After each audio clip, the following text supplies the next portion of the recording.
What if the person Allah has written for you is already in your life, and you never noticed? Maybe it was someone who brought you calm without effort. Maybe it was someone who reminded you of Allah without preaching. Or maybe it was someone your family mentioned once, and you dismissed it. Everyone asks, how do I know this is the right person? But the deeper question is, how does Allah reveal them? Marriage in Islam isn't simply a contract, it's a sign. The Quran tells us in 30:21 that among His signs is that He created mates for you from among yourselves, so you may find tranquility in them. The reality is, you don't meet your soulmate the way the world describes. You don't swipe, scroll, or chase. In Islam, Allah reveals them in ways that test your patience, shape your heart, and show that real love isn't something you discover. It's something He unveils. The first sign is compatibility in deen and values. Let me be clear. This isn't about liking the same shows or enjoying similar vacations. That's surface level. What matters is seeing life through the same lens. The Prophet said a woman is married for 4 reasons, but choose the one with religion. That's the starting point. Real life goes beyond checklists. Modern psychology agrees. Couples endure not because excitement is constant, but because values align. If you pray Fajr and they don't care, that gap grows. If you want simplicity and they want endless luxury, that gap grows. At first, you may ignore it, but eventually, cracks appear. Think of it like building a house. If the blueprints don't match, no amount of decoration can stop the walls from failing.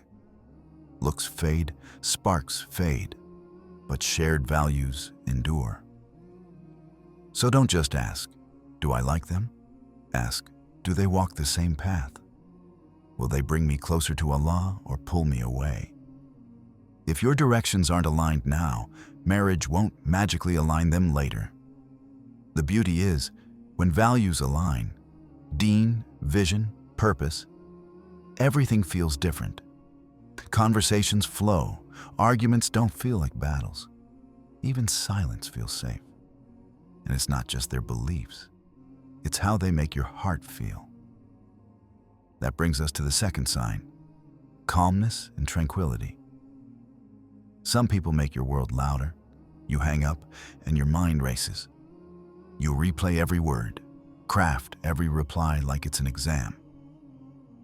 You say goodnight and your chest feels heavier. Then there's the other kind. You finish talking and your shoulders drop. Your breathing evens out. You don't feel like you're performing for a role you never wanted. You simply feel okay.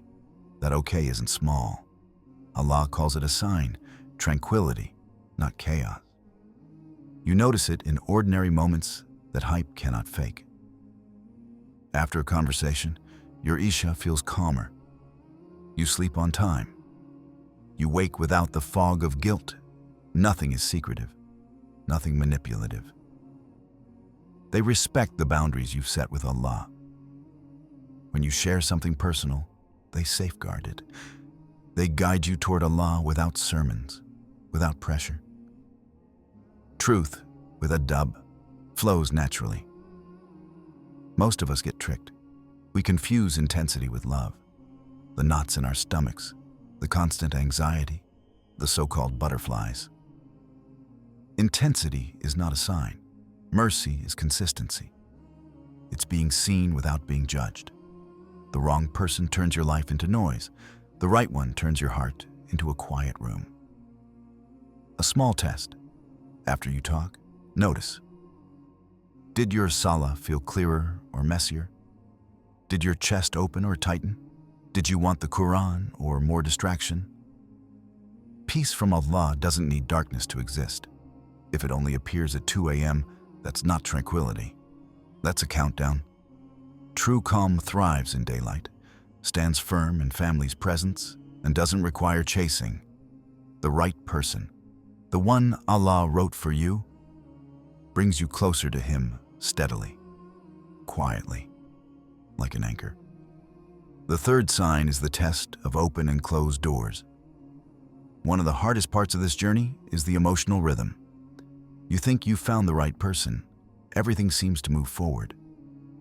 Then a door slams shut. A parent says no. A conversation stalls. Something unexpected blocks your path. You feel like Allah pushed you back to the start. Then, out of nowhere, another door opens. A new path appears. A proposal arrives from an unseen direction. Your heart stretches between hope and disappointment. That stop-start cycle, open, close, open, close, tests you like nothing else can. Remember, not every closed door is rejection. Sometimes it's protection. Allah may be steering you away from harm you cannot yet see so that He can guide you toward what is written for you. And not every open door is final.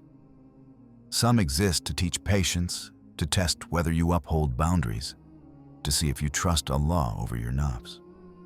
The rhythm hurts. It feels unfair. But it also shows that Allah is working. The person meant for you won't require constant secrecy or heartbreak to remain.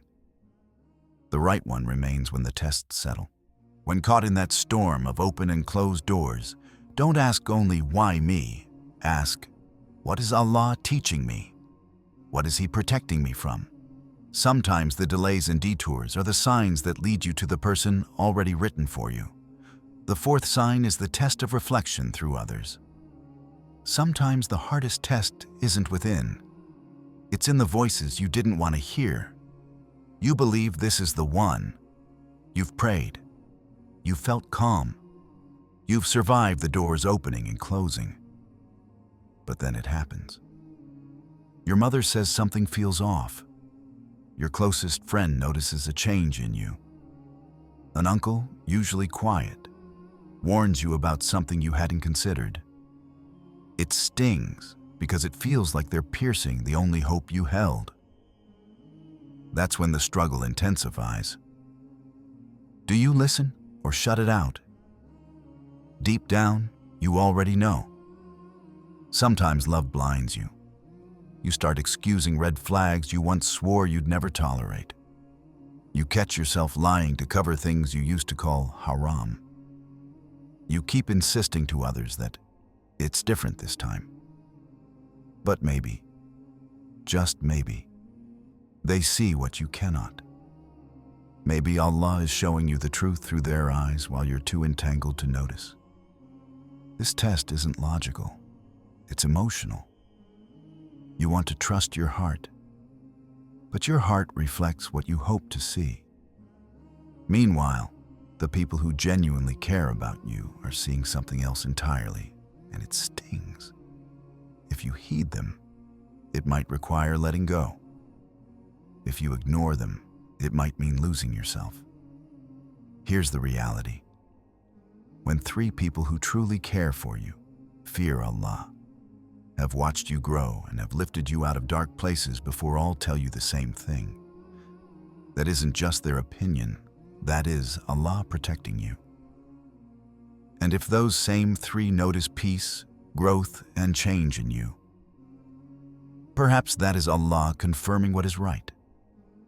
The test here is humility. Can you set your ego aside long enough to hear the truth through someone else's words? Sometimes, Allah reveals your soulmate, not through your own feelings, but through the reflections of those who love you. Maybe, after hearing this, you feel none of these signs applied to you. Or maybe you feel the opposite. I've crossed lines I shouldn't have. Does that mean Allah won't write anyone for me? That is the hidden test at the heart of every reminder, the test of hope. Shaitan delights in twisting these moments into despair. He whispers, "You failed. You missed your chance. You aren't pure enough for a good spouse, but Allah's door never closes on you. Not once." If you haven't seen the signs yet, it doesn't mean Allah has forgotten you. It might mean He is still protecting you. If you stumbled into haram, it doesn't disqualify you. It means there is another chance to return, to reset, to walk cleaner from today. Every tawbah is a reset. Every dua is a new doorway.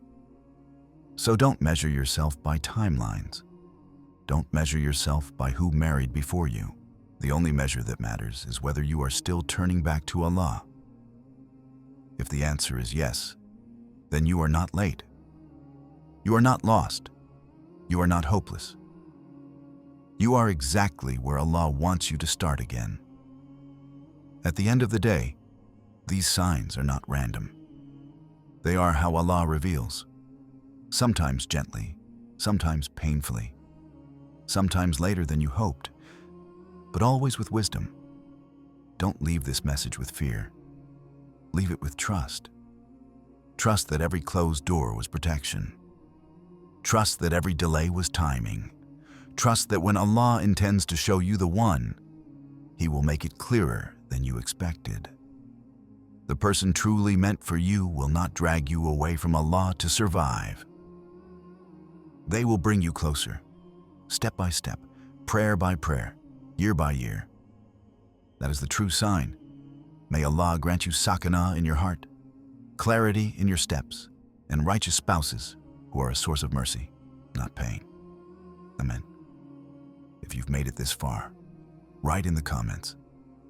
May Allah bless us all with righteous spouses. And don't forget to like, share, and subscribe. Someone else may need this reminder at this very moment.